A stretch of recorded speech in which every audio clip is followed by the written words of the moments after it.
Welcome to the Kolkata fishing channel. বন্ধুরা, যেমন আপনারা দেখতে পাচ্ছেন আজকের একটা বড় কাতল হিট হয়েছে।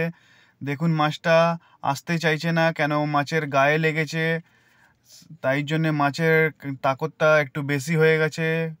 এই জন্যে মাছটা দেখুন কেরম করে নাচ মারছে। মাছটা একদম উঠতে চাইছে না। 1 ঘন্টা প্রায় মাছটা খেলেছে। খুব সংঘর্ষ করে মাছটাকে তোলা গেল। প্লিজ আপনারা সাবস্ক্রাইব করুন বন্ধুরা।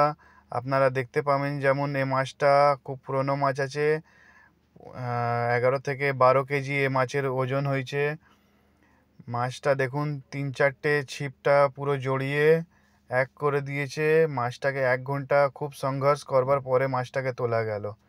এই দেখুন এইটাই মাছ আছে, কাতল মাছ। আপনারা প্লিজ সাবস্ক্রাইব করুন বন্ধুরা, প্লিজ সাবস্ক্রাইব করুন, লাইক করুন, শেয়ার করুন। ধন্যবাদ বন্ধুরা। আগে গিয়ে আমি ফের ভিডিও আপলোড করব।